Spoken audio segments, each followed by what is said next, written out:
Good morning, good evening, everybody. Welcome to USIBC's webinar around the new fantasy sports regulations. We'll take the next minute or so and get everybody situated. We will ask folks to put yourselves on mute and keep the video off to maintain bandwidth. And we will have an opportunity later on for some questions and answers. Or if you want to pop on screen and share your question in person, we're very welcome to that. I think most people by now are familiar with some of the functionality. You could raise your hand as well. I do want to note that we are recording this meeting and we'll make it available publicly afterwards. We are going to give people about 30 seconds to get situated before we start, so please grab a cup of coffee and hang on as we get ready to go.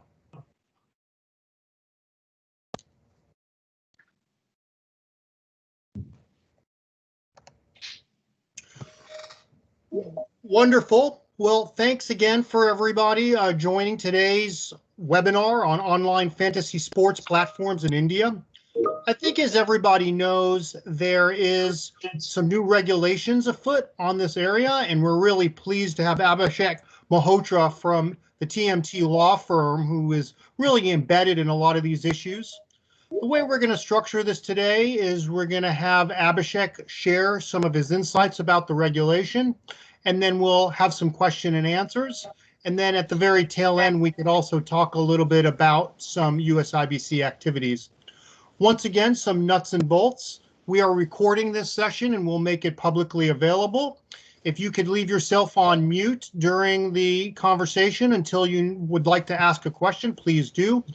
And also the same goes with video in order to save bandwidth. So with that, I'm going to hand it over to Aditya Vashita from the USIBC team in New Delhi to talk a little bit about our media and entertainment programs and plans for the year. With that, Aditya, the microphone and video is yours, sir. Thank you, Jay, and thank you, everybody. Good morning, good evening, and good afternoon to all who've joined us today for this really interesting webinar session on the online fantasy sports regulation platforms in the country. This comes in light after a regulation, a framework was put in place by NITI Aayog, the think tank for the government of India, and USIBC has already put in their submission in terms of inputs that we've received from most of our members that are working in this arena. I think the past year, the year that has gone by and the year that we are in is going to be really exciting for the overall media and entertainment sector. I think it has seen some great ups and downs across, and one emerging area that we've seen is actually the esports arena. We've seen a great interest in terms of local content creation, huge amount of technology being used and adopted, global best practices that we've seen being put together. So I think it's really important for us to actually understand whether where we stand. 5, 6, 9, 4. Dopo il segnale acustico, registra il tuo messaggio. I request everyone to please put them on themselves on mute. It'll be easy for us. Thank you. So yes, I think the year has been really exciting, and we of course have Abhishek Malhotra, the partner for TMT Law Practices, founding partner for TMT Law Practices, to take us through that framework that we've put together, and also to understand the landscapes of this new emerging sector in the media and entertainment industry. For USIBC as well, we are really interested to speed up our work for media and entertainment. We started with our media and entertainment webinar series last year, where we discussed on content creation, regulation, and production, and also discussed certain new emerging technologies that can be put together. In this year, we are going to continue that effort with a new arena that we're looking at in esports, and also understand from all of you how we want to take this forward. USIBC has also got into a strategic partnership with the Department of Commerce and the International Trade Association, and we have Andrea De Silva as well joining us from ITA. We are very excited about this partnership, and we look forward to building that relationship forward to strengthen the U.S. India strategic relationship. With that, I'd like to give away the mic to Abhishek Malhotra to take us away. Thank you. Salutations to all. Good morning, good evening, good afternoon, as the case may be. And thank you so very much for having me over USIBC to participate in and share my views on this extremely interesting and emerging area of, I'd like to call it entertainment in the Indian industry. I'd like to share a brief presentation and speak along with it, just so that everyone can be on the same page as to what exactly it is that we're trying to bring forth.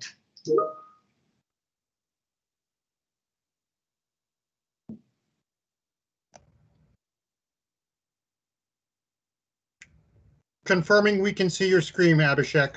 Perfect. Thanks, Jay. So just to begin with, what is exactly the existing framework for the regulation of fantasy sports platforms in the country?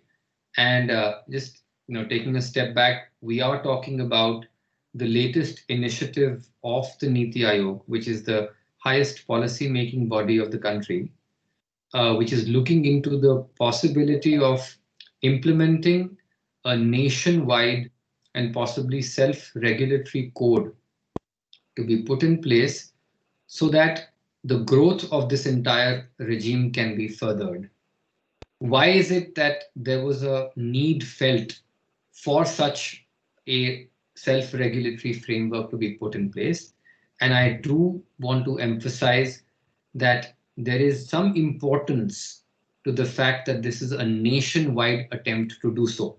I will shortly explain why that is relevant. To begin with, the legality of fantasy sports in India is dependent primarily on the debate of whether or not the game qualifies as a game of skill or a game of chance. Through the through the 1950s and up to very recently, I would say 2018, 2019, and in fact, it's the latest judgment even of last year, where the courts have always grappled with this issue as to, and the basis being that gambling for money is not permissible. So if there is a game that qualifies, that it brings out some element of skill for the players, and it is on the basis of that skill that they are likely to be able to earn money, then that's permissible. So whether it is a game of rummy, or it is a game of poker, or it is fantasy sports, the courts have always first addressed the question as to whether this is a game of skill or a game of chance. And the manner in which it has, or courts have come to the conclusion to allow certain games to go through and be permissible is where there is a greater element or a preponderance of the degree of skill in playing that game versus a preponderance of playing the game of chance. So the second point, that is, judicial precedents have always favored games of skill. The games involving considerable and substantial degree of skill, and that's pretty much defined as mathematically more than 50%, will typically fall outside the scope of gambling laws and hence are legal in India. I must also inform you that the one statute which was enacted at the national level and which has its offshoots in the various states of India is a British era Public Gambling Act that has been taken forward, and it's variations of that have been implemented across each state. Now, why did I say that this particular exercise by the NITI Aayog assumes importance? Because it says nationwide.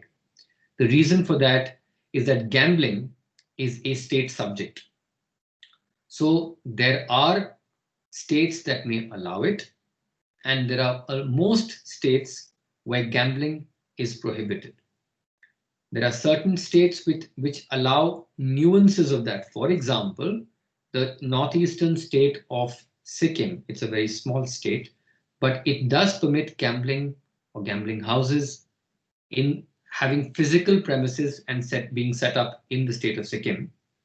If you are to engage in online gambling, they specify that the physical location where the server is situated should be in Sikkim. Certain other states, such as Nagaland, again in the Northeast, provide for a licensing mechanism for you to be able to offer gambling. Now, online gaming is a feature that, of course, has a lot to do not only with the aspect of the digital growth in digital commerce, and of course the ubiquity of the internet, but it has certain issues with regard to interstate availability of that particular game across state lines.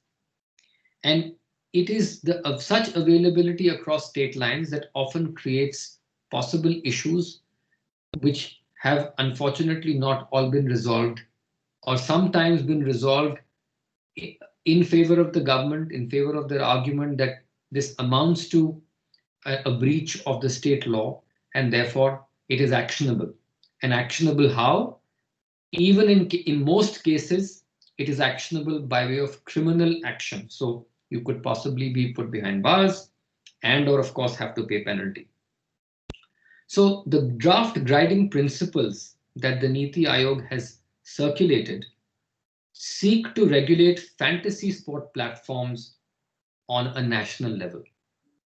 Now, fantasy sport has been chosen as the first step towards harmonizing the disparate means of interpreting game of skill versus game of chance, the disparate stands taken by the different states and the different high courts with regard to this. And it is perhaps in my mind a great step forward, because according to me, fantasy sports is a fair bit away from the concept definitely of gambling, and also from the concept of this entire debate of game of skill versus game of chance. What are you doing in a fantasy sport event? You, and I'm transposing myself to be a player of that game. I, as a player of that game, am attracted to that particular game, not because merely the aspect of being able to win money. In most cases, the amounts involved are not substantial enough to attract people for the lure of money. It is an engagement tool. It is a fan engagement tool. I am a fan of certain players who play the game of cricket in India. I wish to be able to create a team of players from India and overseas, so that I try and figure out whether a particular game which is likely to be played on a particular day will possibly have my selected team members playing in real life and performing there. I bring in the elements of my skill in terms of my knowledge of the game as to how the batsman or the bowler or the fielder or the wicketkeeper has performed over a period of time. What are their statistics of the past 12 months or even 3 months? What is it that is likely to play in terms of the decision of the game, in terms of who wins the toss and therefore bats or bowls first? What is the condition of the pitch? Will it favor fast bowlers? Will it favor spinners? Will it favor batsmen of a particular type of skill? Will it favor any other aspect of the game? What is the possibility that there could be rain or moisture in the air which could help certain types of bowlers? What is the possibility that, since it is a game which is being played not through the day only but also at night, at night, there could be in certain places what we call as a dew factor. There is dew that collects on the ground, and that could impact the movement with which the ball moves. So there are various aspects that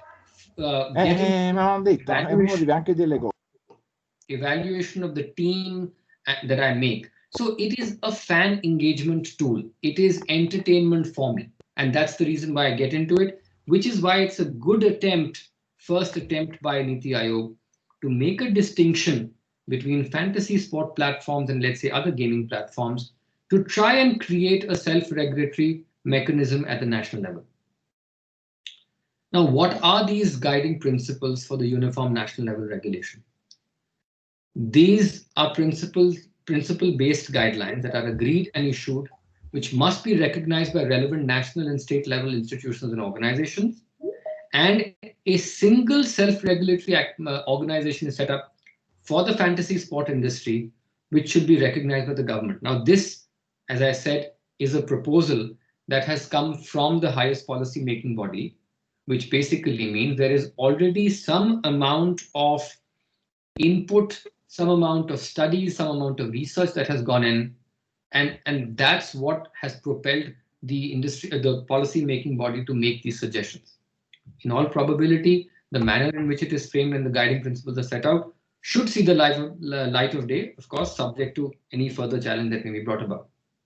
Now, the single purpose fantasy sport industry body, as per this particular document, should have membership of the operators of fantasy sports platforms who in the aggregate have as their registered users at least 66% of registered fantasy sports users in India.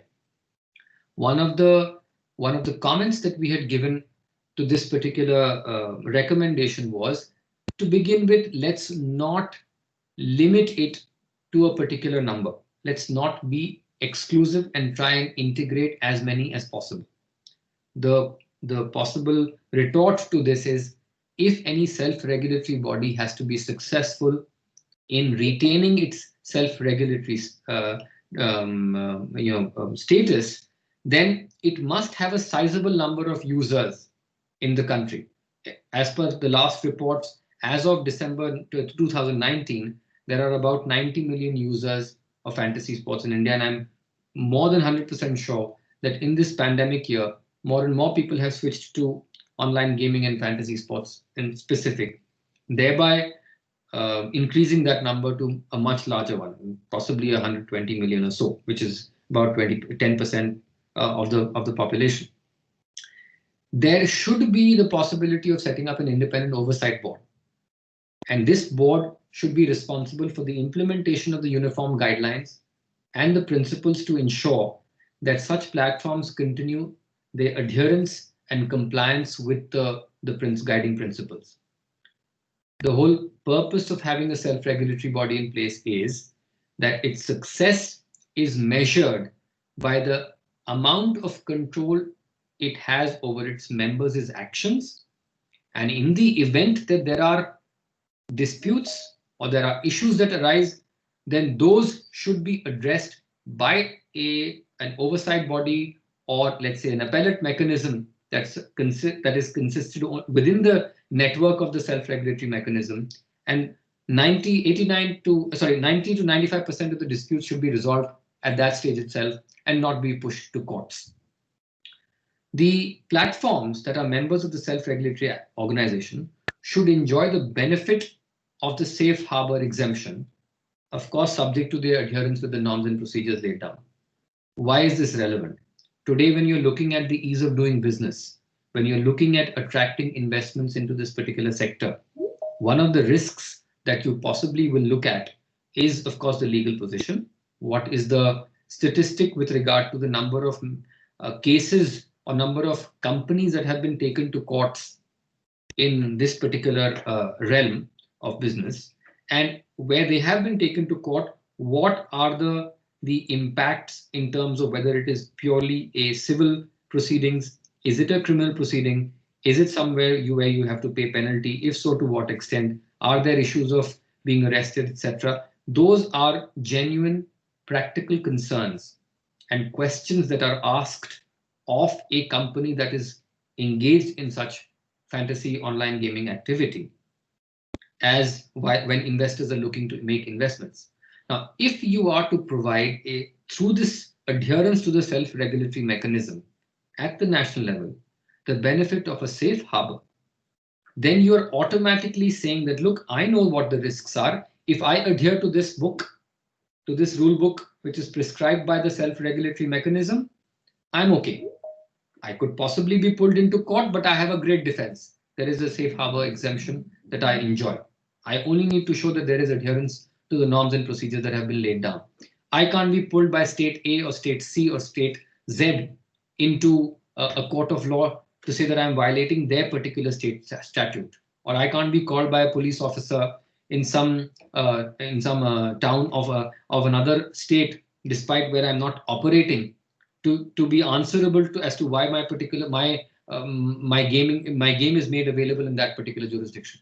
So this is a huge positive from the point of view of investors looking to come into this industry, and there have been a reasonable number of more than, of course, more queries than actual translation into business. But because we advise a lot of startups and other companies that are also industry leaders in this area, we constantly are asked for our opinion, not only on that divide between game of skill, game of chance, but also with regard to these real and practical difficulties and how best to overcome them. I think this is a great step for us to be able to turn around and say, look, we have this great document. It's a guidance document. It's fairly simple to follow. There is a self-regulatory mechanism. There is industry players who will come together and formulate such mechanism. They will take into consideration the interest of the consumers as well as the interest of their members. So I think it's a great way forward. The self-regulatory organization should establish an independent grievance redressal mechanism to handle the consumer or user complaints against the specific platforms, as well as any disputes that arise between or relating to the platforms. The important part is there has to be a two-tier structure. In most self-regulatory platforms or organizations, there typically is a two-tier structure to resolve such disputes. The first level of resolution of dispute will always be available with the specific platform. So there is a company which is operating a platform where online and fantasy gaming is ongoing. If a consumer has a complaint, there'll have to be a mechanism for that consumer to report that complaint and to seek redressal of that grievance by the entity, the platform itself. If the platform is unable to resolve that dispute, or if the consumer is unhappy with that resolution, the consumer should have a mechanism to appeal to that higher level, which is not within the specific platform itself, but goes on to the main organization. And the main organization should consist of industry players, of course. And oftentimes in India, if you do have a retired judge of a high court or a Supreme Court sitting as the chairperson of such a grievance redressal cell or an appellate mechanism, it adds tremendous weight to the orders passed by such tribunals. And also, in the event that you take this in, the consumer is still unhappy and they want to take this to court. Oftentimes, if there is a well-reasoned order that is passed by the appellate mechanism within the self-regulatory environment, courts are very, they reverse it very seldom. They will look at it. They will see that there is a judge possibly who has that experience, who has retired as a High Court judge or a Supreme Court judge, and has therefore been able to give adequate reasons in support of their order, one way or the other, and therefore there is very less likelihood that a court of law will interfere with that. It's only in egregious cases that interference may be warranted. Some self-regulatory mechanisms also provide for errant behavior. Not only could you potentially lose your safe harbor exemption, but there could also be penalty in the form of monetary penalty, and no one likes to pay that money, especially because a lot of these companies in this area currently at least are startups.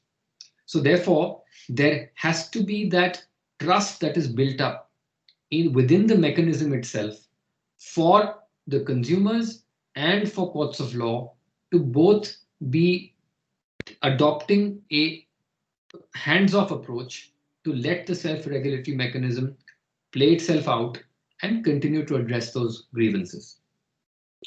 The safe harbor protection to provide for all absolute parameters, and it will define and determine what a fantasy sports game format is, and what of those fall within the arena of game of skill. So there the courts of law, and specifically the matter that I've referred to in my last point on this slide, it is the Federation of Indian Fantasy Sports as an entity has been recognized by the Rajasthan High Court in the matter of Ravindra Singh Chaudhary versus Union of India.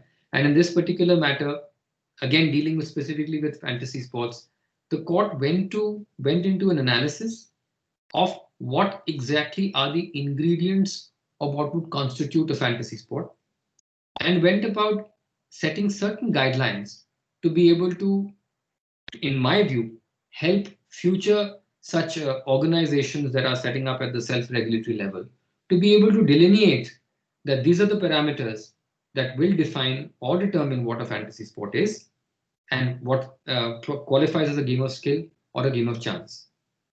So I think with these judgments, with the self-regulatory outlook that is being looked at by the NITI Aayog, the time really is ripe for more and more investment to come into this particular area of entertainment. And I would reiterate that it is one, and certainly, to my mind, a great way of engaging with fans. Now, what is the potential of these guiding principles? First of all, it aligns the digital gaming laws with the applicable information technology laws and the gaming aspects in the physical domain, in the non-online domain. It removes the certainty in terms of compliance requirements and, of course, reduces the cost of compliance. So if you know what exactly it is that you need to comply with to qualify as a fantasy sport, if you know broadly what are the terms and conditions of how you will cross that particular divide of game of skill versus game of chance, you know what you need to comply with. So it reduces the cost of compliances. It brings in uniformity across applicability of the principles across state borders and increases business outreach. Consumers to benefit from the fan engagement that is allowed and also treat this as a source of entertainment. And of course, it aids in the popularity of games and sports alike, facilitating ancillary sports entertainment industry. Now, today, one of the biggest source of fantasy gaming is cricket.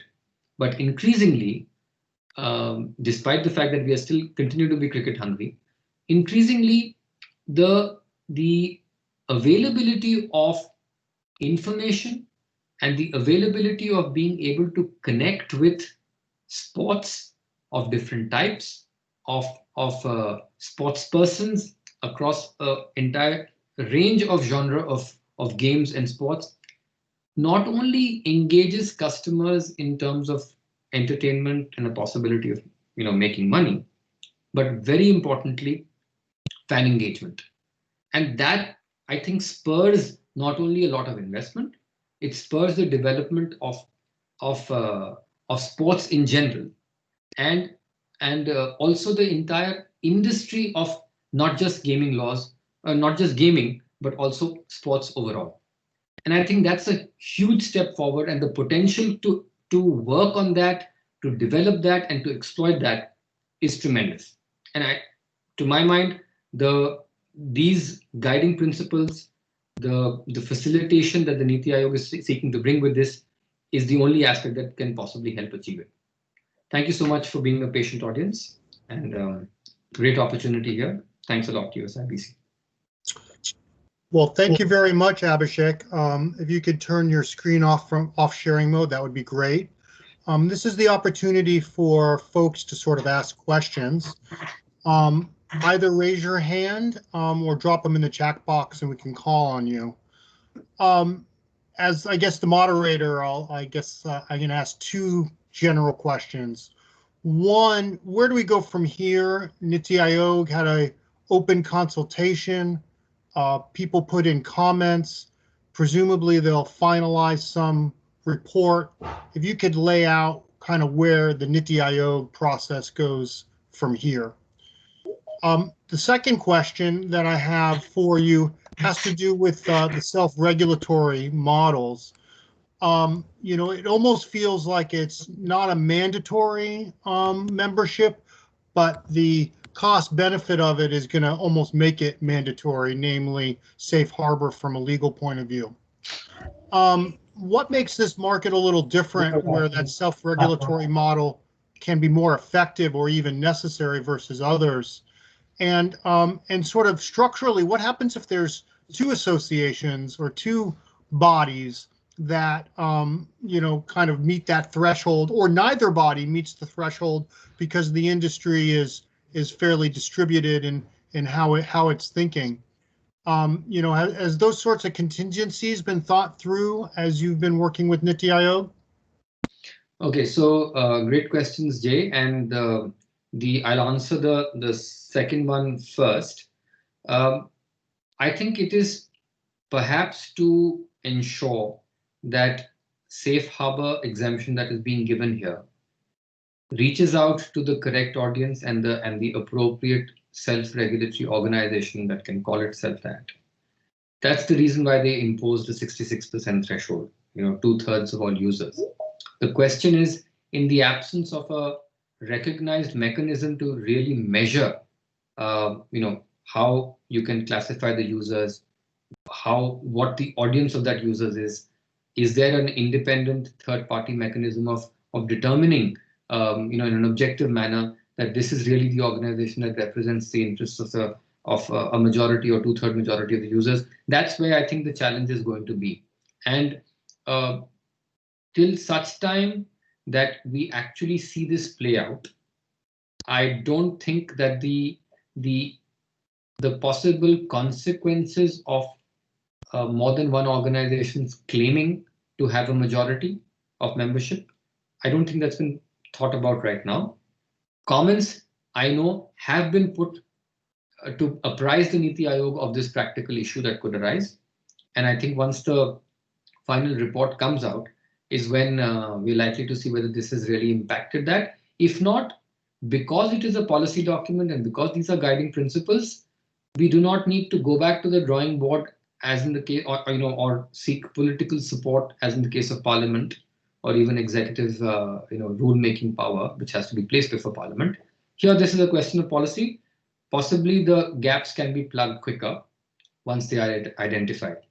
Point number one, just to segue into whatever I've just been saying, the next steps really are, the last date for receiving these comments was the 18th of January. So we're only 2 or 3 days into it. I would think that the NITI Aayog would evaluate those comments at least for about a month. In the event that there is any further dialogue that is required, further debate that's required, sometimes the NITI Aayog also calls for, personal meetings where people can put up their views. So once that is exhausted, I think we should see the final guiding document sometime in March. Thank you. I'm still looking for questions from the participants, but I'll toss another one your way. With these national guidelines, would they eliminate other regulations around consumer protection or competition or privacy, or are these, the self-regulatory mechanism would be fairly narrow in terms of elements of online fantasy sports? I think what is being planned in the first step really is to restrict itself to online fantasy sports and the platforms that offer this.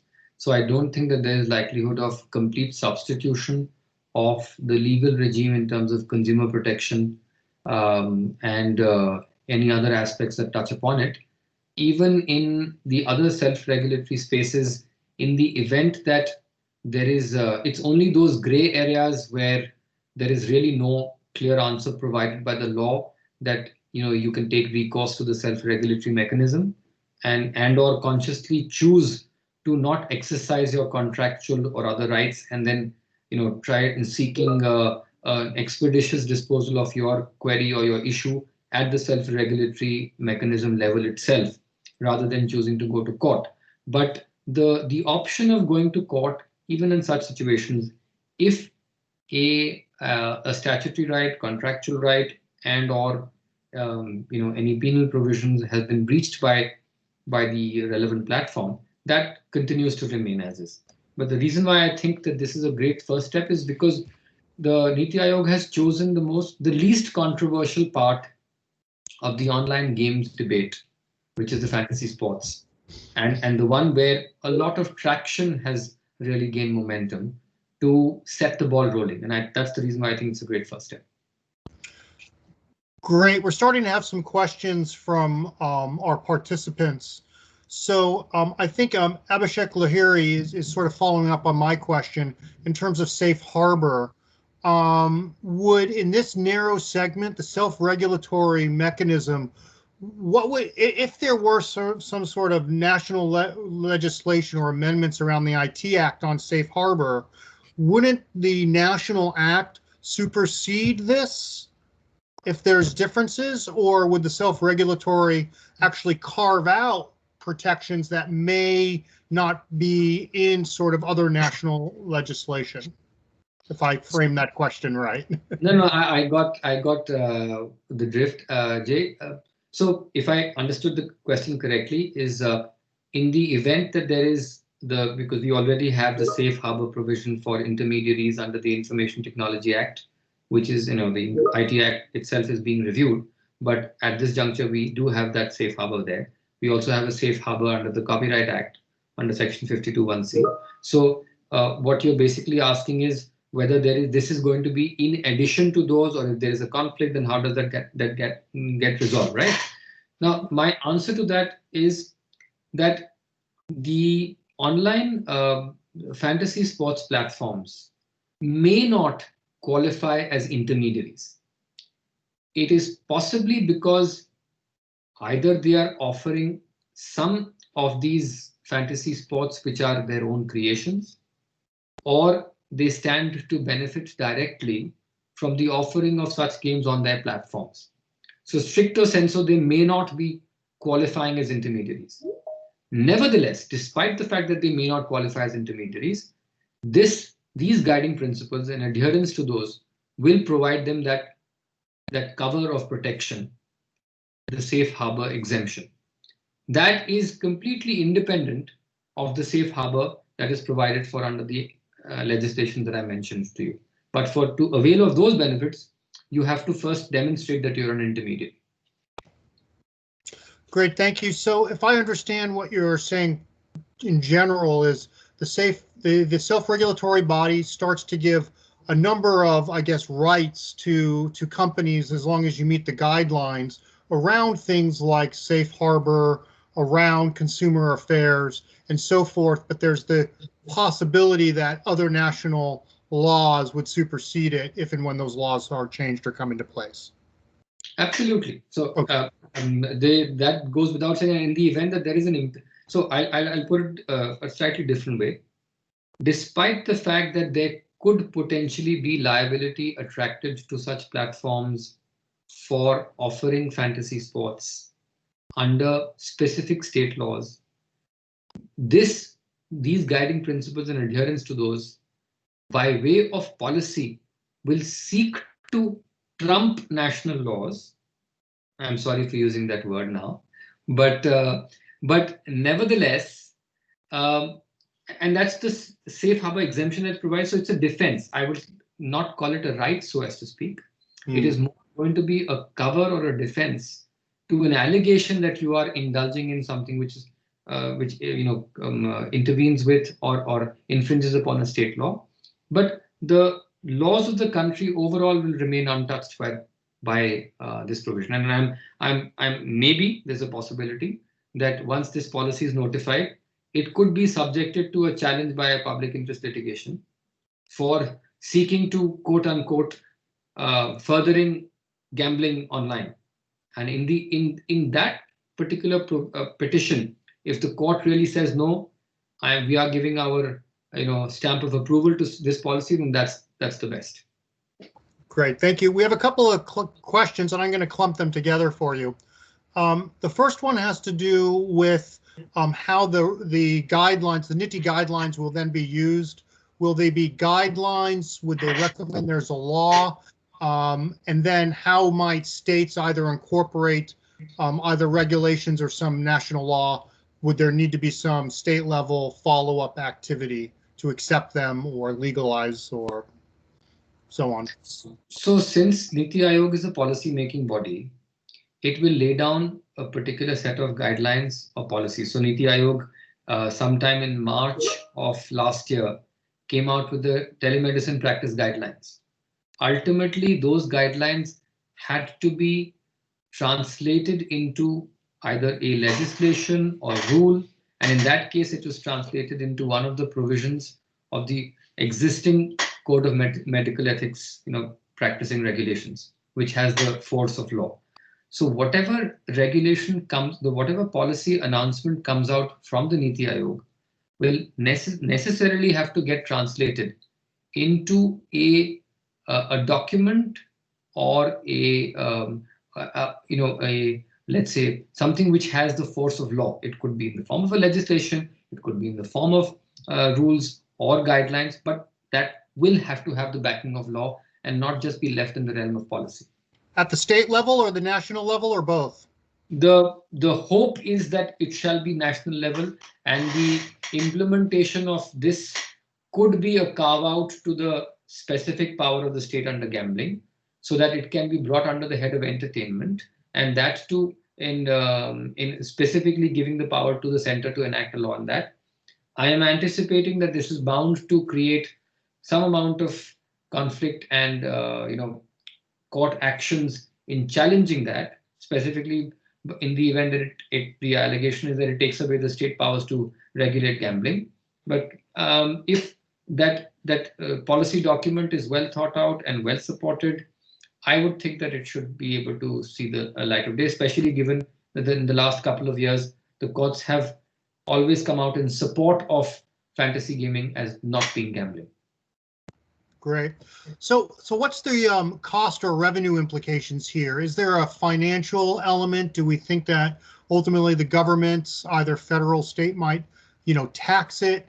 How, in terms of the self-regulatory mechanism, how might they fund themselves? And sort of the ancillary question there is, if there is sort of this revenue piece, bigger companies may be better able to utilize or participate in the self-regulatory model at the detriment of smaller and startups that may not be able to influence that. So I think in the event that the requirement of the two-thirds majority, two-thirds of all users is stuck with or increased, then I don't think that the bigger companies would be in a position to exercise the kind of muscle power that we are anticipating, because then it's one big company versus 10 smaller ones, and it's a game of numbers. So and given the fact that there is always a possibility for the bigger numbers, the smaller parties will typically be in bigger numbers, to walk away and set up their own self-regulatory mechanism, I think that will probably act as a fetter for the exercise of the muscle power within the entity itself.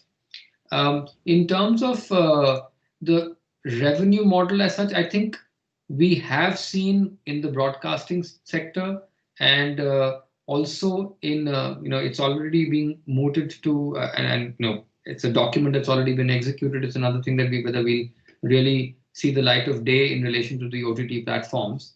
But I think when it is a question of setting up an objective and a platform which will get the trust or needs to get the trust of its participants as well as the consumers, there is possibly already inbuilt into it the necessary principles by which the guidance can take place for the individual members of such an organization. So while things could go wrong, and of course there is always likely to be issues that needed to be resolved, but my thought process in this regard is, today the number of companies are not as much, and today there is greater amount of benefit in staying together than creating a fractured organization that will propel people to actually come together and set down a set of guiding principles to guide them. Great. I think I know the answer to this one, but R.S. Rao asked about if models that use fee to pay, would they be covered in this? Sorry, fee to pay. fee to play. Fee to play, yes. So then, of course, because there is the whole point of having real money gaming getting associated with fantasy sports is that there has to be a fee that is to be deposited for membership to such platforms. And then specifically, if you're selecting a team, you will be given a budget. There's necessarily some amount of money involved. So definitely, the answer to that is yes. Great. As a few raise of hands, so why don't we take a few raised hands and then we can come back to the questions in the chat box. So maybe we can go with Sesh first and then Sean. Yeah, thanks. Hi, this is Sesh. I think you've kind of answered the question that I had on revenue. The next question I have is in terms of technology. Are there is it fair to say that NITI Aayog has a solid understanding of the underlying technology of these platforms and their security and capabilities? And how mature is that in India? Okay, so I think to my mind, the focus of these guiding principles did not have much to do with the underlying technology. The focus of this was to harmonize at a national level some sort of guiding principles that would regulate the activity itself of such platforms. Perhaps when this industry in itself goes through that process of greater amount of maturity is when we are perhaps likely to see those questions coming up. But I think not necessarily through this particular paper, but otherwise in terms of the robustness of the infrastructure or the security aspects thereof, those are things which, to my mind, the individual organization that is offering such platforms itself needs to be compliant with in order to have longevity, because it's only when it puts robust systems in place and has a proper mechanism for people to not be subjected to any issues on cheating or otherwise, that it can really continue to prosper. So I think those have not been, to answer your question, those have not necessarily been considered by NITI Aayog in this paper. Possibly it could be food for thought for some further developments. Thank you. Sean from Dolby. Great, thank you. This has been very helpful. I wonder if it's possible to obtain the slides that were used, if those haven't already been distributed. And then I'll ask my question. Yeah, I mean, from my point of view, it's perfectly all right. Great, thank you. You said that the final principles, once promulgated, would have force of law. And I'm trying to understand better, what is the source of authority, statutory or otherwise, that gives this department the ability to issue rules that would supersede or preempt or extinguish state laws and jurisdiction? Okay, so my answer actually is that when I was and just part of my answer to one of the questions raised by Jay, that the NITI Aayog only lays down policy. It is the highest policy making body of the country. Those policies, for them to get the force of law, will have to be incorporated in a document such as the legislation or a statutory rule or regulation for them to really have that force of law. So in and of itself, this will only be a guidance document or a policy level document, but it must get translated into a quote unquote legal document for it to have the force of law. All right, thank you. I'm sorry, I didn't quite appreciate that. One more question for you is, I'm not familiar with the significance of what's involved in becoming a registered user. You said that the threshold of 66% or 2/3 of registered users has to be satisfied for any organization to benefit under the principles as the self-regulatory body and benefit from the safe harbor. Assuming a group or some organization were to meet that threshold, 66%, is it a static or dynamic situation? How would the government assess whether users or subscribers are changing between platforms? An organization that might represent 66% of users over time might become less popular. Another group might have different or more interesting entertainment and see its registered user count increase, in which case the first organization might then fall below the threshold and therefore potentially lose its ability to claim that it is the self-regulating body and its members can avail themselves of the safe harbor. Maybe you could speak a little bit more about, again, the significance of what's involved in becoming a registered user and how easy or not is it to switch between platforms for purposes of having an organization qualify under the safe harbor? Sure, Sean. I think it's a great question. I tried to address it partly in during the time that I was actually speaking, but let me just build upon that. I did mention that this was one area which is quite ambiguous in terms of its application and practical play out. And you're right. One of the aspects clearly is that it is unidentified as to whether it is dynamic, and it is bound to be dynamic. But and that's the reason why we also did in our responses to this document, because it's still in a draft stage and responses were invited from stakeholders and members of the public. So we did highlight this aspect to the NITI Aayog and specifically ask them to formulate more objective guidelines to be able to have a clearer path for entities that are actually going to be availing of the benefit of the self-regulatory mechanism. You're right that at any given point in time, what is the registered user base of a or a given set of platforms may change, let's say over a 6-month period or a year or so. Now, to my mind, the possible response from the NITI Aayog, which I'm expecting, would be that the pull or the benefit that is accorded by adherence to the self-regulatory code in itself would attract most of the people to such self-regulatory organizations and allow them to become members of these organizations, thereby satisfying at any given point of time the above 66% threshold. Their point, in my view, would, I am not prescribing a 90% or a 75%. Yes, 66% is arbitrary, but to my mind, it lends credence to the fact that it should be more than a simple majority. And at any given point of time, the benefits of associating with such an organization, and the first mover advantage of an organization always helps in continuity.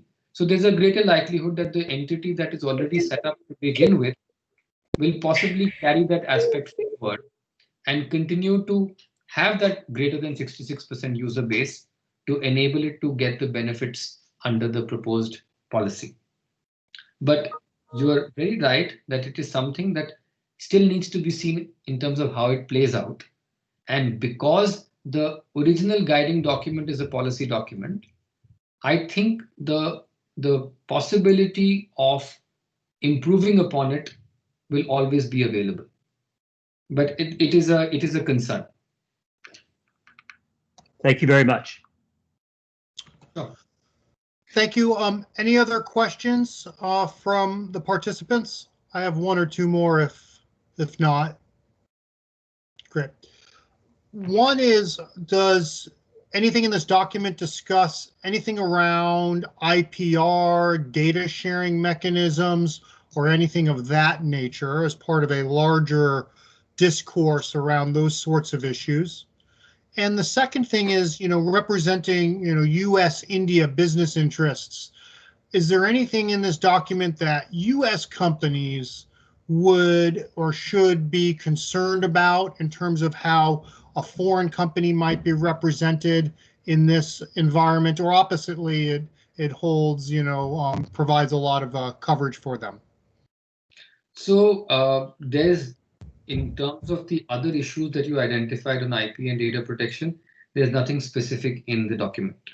And I just think that very specific and dedicated and directed view and objective to be achieved was only to get a national level document in place, B, a guiding policy, and C, a self-regulatory mechanism in place. So I think consciously they have chosen to stay away from other aspects that could involve a larger debate and perhaps put it as one of the points for either the individual companies to assess and determine, and or the self-regulatory organization as and when it does get set up to address from an internal perspective.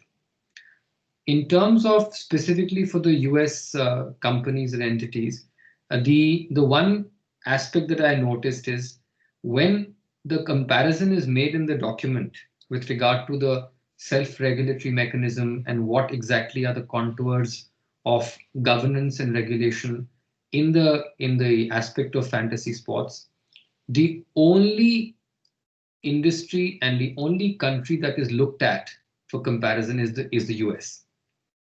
And that, to my mind, gives an indication of not only the importance of the gaming and the fantasy sports sort of industry in the US vis-a-vis India, but it also gives an showing of intent that the attraction of investments, companies, users, etc., is likely to be with the US in mind. So clearly, that intent is exhibited in this document. Well, with that, I want to thank you, Abhishek, for your insight here. We are spot on time. Jay, So I really, think we have on the raise of hand. Maybe we can take just final raise of hand and then we can go ahead. Sarah Taylor, please. Oh, yeah, that would be great. If we have time, I was just curious, could you talk a little bit more about how these regulations might apply to foreign companies operating in India versus domestic companies? So, Sarah, there is, as I was just saying, there is no clear, distinction between the nationality of the company that is being looked at from the purposes of making this these guiding principles applicable.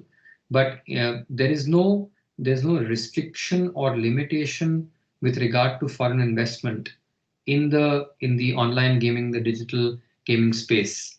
So what is applicable to the companies? I mean, of course, the company that is running it will have to be registered in India, and from that perspective, it's an Indian company. But there is nothing that restricts or creates any impediments for or provides any undue favors for any company coming out of any particular nationality.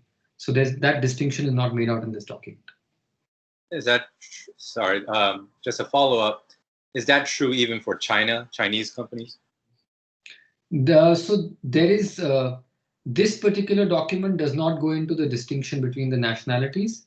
I think the limitation on foreign investment and specifically with regard to what is the process that is to be followed for foreign investment to be allowed into the country is dealt with under the document that deals with the different types of industries and different types of levels of foreign investment that are permissible.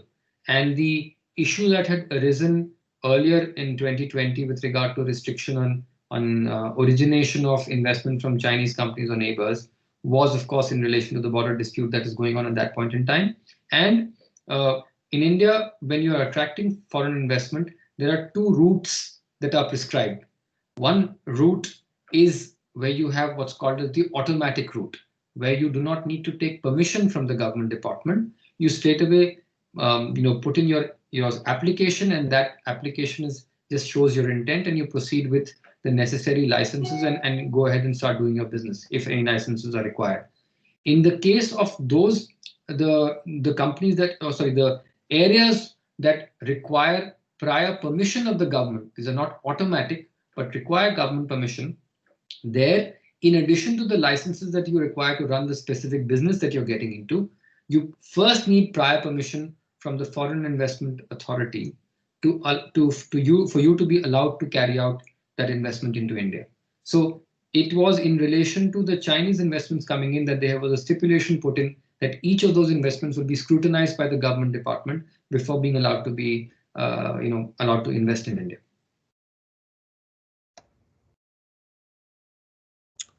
Thank you. Any final questions or comments?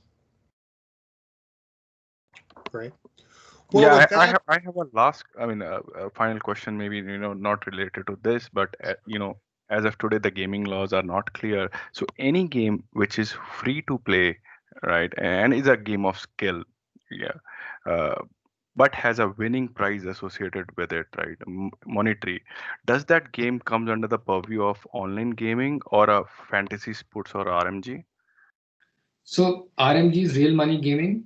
Wherever you're getting into the aspect of winning a prize money or some money associated with it, there is a possibility of scrutiny to be put, whether it's a game of skill or a game of chance.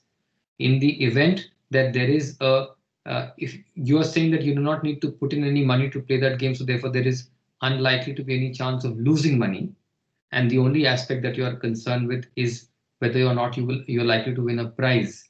Lesser issues, lesser regulation concerned with such instances, but whether or not it will qualify as fantasy gaming is something which are very specific parameters. Fantasy gaming is always you are quote unquote betting on the capability of a live set of players playing a live game and predicting the outcome of that. So that's the contours of fantasy gaming. That's where it gets distinguished from like a game like Rummy or poker or otherwise.